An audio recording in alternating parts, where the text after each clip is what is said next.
I Love Lucy is one of the most enduring and beloved TV shows of all time. But the fame that Lucille Ball, Desi Arnaz, and their co-stars enjoyed came at a cost. Keep watching to discover some tragic details about the I Love Lucy cast. By 1940, Lucille Ball was a movie star. That year, she starred in Too Many Girls, which is where she met Desi Arnaz. His role in that film was small, but their love for each other was big. The couple eloped shortly after they met, but Arnaz was drafted in the army soon after. Despite Ball's strong-willed reputation, she often gave in to her husband. As actress Ruta Lee told Closer Weekly in 2017, if he wanted something, she would get it for him. If they were seated and he needed more room, she would slide over. I found it surprising because she was such a strong, independent lady. It's worth noting that Arnaz was already engaged to someone else when he met Ball, and there were other women in the picture as well. Because of his infidelity, in 1944, Ball filed for divorce for the first of multiple times. The couple eventually reconciled, though Arnaz continued cheating. When I Love Lucy was being developed, Ball wisely insisted that Arnaz be cast as her husband in order to keep him close. She later told People magazine, "TV started for me just as a means of keeping my husband Desi off the road. He'd been on tour with his band since he got out of the army, and we were in our 11th year of marriage and wanted to have children." There was more to Ball's determination to have her husband on I Love Lucy than met the eye. As it turns out, the couple had been trying to have children for quite some time. They had endured a few miscarriages during their attempts, including ones in 1942 and 1949. A third happened in 1950 while I Love Lucy was in the works. Nevertheless, work on the show continued as the couple grieved. Ball later explained to the Saturday Evening Post that she was indeed working on I Love Lucy and sorting out details with her talent agency when she lost her baby. As she put it, "To get my mind off my loss, I said to Desi and the agency, we'll try out our proposed TV act in vaudeville. We did, and the public accepted our Cuban-American marriage in spite of the doubts of the talent agency people." In July 1951, just a few months before I Love Lucy's premiere, Ball finally gave birth to a daughter named Lucy. 2 years later, Lucy was joined by her brother, Desi Jr. I was delighted to be pregnant. Nothing else mattered. In 1951, I Love Lucy was about to become a sensation, and the star of the show wanted her Cuban-born husband to co-star alongside her. But at that time, there were 29 states in the country that had laws against interracial marriage. Would America accept a white woman married to a Cuban man? Neither CBS nor I Love Lucy's sponsor, Philip Morris Cigarettes, thought so. Instead, they wanted to hire Richard Denning, who was on Ball's popular radio show, My Favorite Husband, which evolved into I Love Lucy. But Ball begged to differ. She boldly told the network that if they wouldn't have Arnaz, they couldn't have her either. To prove her point, she enlisted her husband and writer-producer Jess Oppenheimer to create a stage version of the show. Performed in front of a live audience at a theater, the stage show was a hit, so CBS had no choice but to give in, and the result was truly something special. The ratings were massive, as typically more than 50% of all Americans watching TV at any given time were tuning in to watch the crazy redhead and her exasperated husband. Lucille Ball had been a registered voter since at least 1936. At the insistence of her grandfather, she signed an affidavit of registration in favor of the Communist Party. Back then, blue-collar workers reeling from poverty caused by the Great Depression were looking for hope. Predictions that economic struggles would be over in weeks proved to be unfounded, as the Depression dragged on for months and then years. Until Franklin Roosevelt introduced his New Deal in 1935, the poorest people in the country began leaning toward communism as a way to gain some sort of relief from their troubles. But the New Deal didn't happen overnight. And for Lucille Ball, whose father died when she was young, her grandfather, Fred Hunt, provided the support she needed in her show business career. Ball didn't just register as a communist, she also hosted classes for others in her California home. So when a right-wing publication attacked 151 workers in the entertainment industry, she was one of them. To clear her reputation, she twice testified before the House Un-American Activities Committee in 1953. She was popular enough that fans of I Love Lucy, including FBI Director J. Edgar Hoover, stood by her. The chemistry between William Frawley and Vivian Vance, who played Fred and Ethel Mertz on I Love Lucy, was unmistakable, at least on the screen. Frawley was born in 1887 and acted in vaudeville before signing with Paramount Pictures for movie parts, but he had a reputation for being hard to work with. He was also an alcoholic, and he was once fired for punching one of his fellow actors. His career was on the skids when he was hired for I Love Lucy.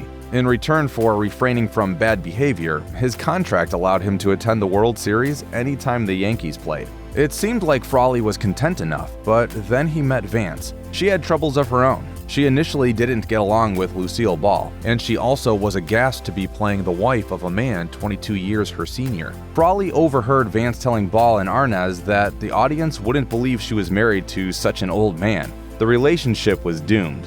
When I Love Lucy went off the air, CBS proposed a spin-off called Fred and Ethel, but both actors refused. When Frawley died in 1966, Vance heard about it while at a restaurant and reportedly called out, "Champagne for everyone." I Love Lucy was so popular while it was on the air that Life magazine called Ball and Arnaz TV's first family in a 1953 issue. But by 1957, the cast members were sick of the weekly grind. The last episode aired on May 6 of that year, with the Ricardos ending up in Connecticut in the final season. Everyone was then looking forward to the Lucille Ball Desi Arnaz show, which would run from 1957 to 1960 in I Love Lucy's place. But the Lucille Ball Desi Arnaz show was a little different. It ran as a series of hour-long specials that aired at various times. All four of the main actors from I Love Lucy also starred in the new show, as the Mertzes relocated to Connecticut as well. But the new show would only last 3 years. By the end of it, Ball had finally become fed up with Arnaz's infidelity and drinking. The day after production on the last show wrapped, she filed for divorce. Her daughter, Lucy, later told Closer Weekly, "They were fighting all the time when we were growing up. There was a lot of anger and screaming." Lucille Ball filed for her divorce from Desi Arnaz in 1960, but trouble had been brewing in their marriage for a while by then. The two were already practically living separate lives when I Love Lucy began production. While Arnaz fully acknowledged that Ball was the star of the show, that didn't stop him from being a philanderer and drinking too much. Ball knew all about her husband's infidelity. One time, she took a magazine article describing his exploits and read it in her dressing room. When she came out, she threw the magazine at him and said, "Oh hell, I could tell them worse than that." The Ball-Arnaz marriage was all about professionalism. Privately, the couple kept separate bedrooms, and although they talked of divorce several times, they never followed through because of their shows. In an interview with People magazine, Ball was asked what her darkest moment was, and she said, "When I got a divorce," and disappointed millions of people by doing so. But that time in Ball's life wasn't all bad. She bought out Desi Lou Productions in 1962, making her the first woman in history to run a TV studio. Although Ball and Arnaz remained friends and even continued to work together, they would never share the spotlight with each other again. It wasn't easy to play Ethel Mertz on TV's most popular show. For one thing, Lucille Ball had hesitations about even hiring actress Vivian Vance in the first place, as she was worried that she would overshadow her own attractiveness. So producers scurried to dress Ethel in frumpier clothing, and Vance's contract required her to always weigh more than Ball. If Lucy gained weight, Ethel was directed to gain weight as well. Eventually, though, both actresses got over their misgivings. They became best friends, often laughing over the old days on various talk shows. This friendship continued long after I Love Lucy and the Lucy Desi Comedy Hour went off the air. Vance was a regular on The Lucy Show, which ran on CBS from 1962 to 1968. Her final TV appearance was in the 1977 CBS special, Lucy Calls the President.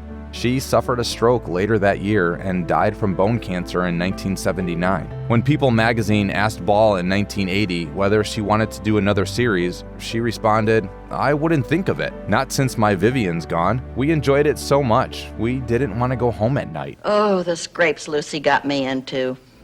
The cast of I Love Lucy was actually required to smoke on air. The show's sponsor was Philip Morris Cigarettes, and their product was featured in most episodes as well as on the commercial breaks. If nobody was smoking, someone would inevitably say, "Let's all have a cigarette," as it was written into the script. Packs of Philip Morris were nearly always in view of the camera, and cigarettes were carefully placed to make sure they resembled something like dessert. With that in mind, it shouldn't be too surprising that Desi Arnaz was eventually diagnosed with lung cancer, especially considering that he also smoked often outside of the show. As he lay dying at the hospital in 1986, Ball went to see him. At that time, she was preparing for another show, Life with Lucy. Arnaz's last words to her were, "I love you too, honey. Good luck with your show."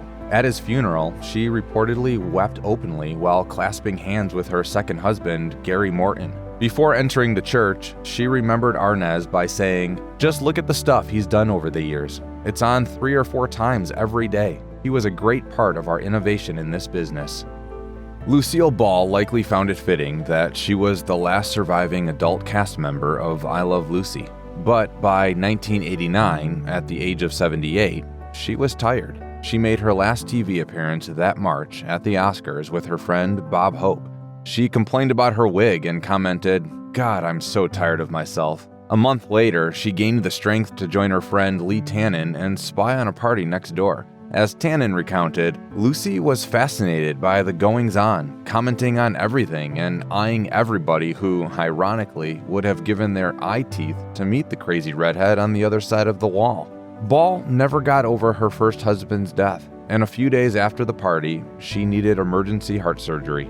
When she returned, she was disappointed that she had to stay in a downstairs room instead of her own bedroom while being treated like an invalid. She died just a few days later, on April 26, 1989.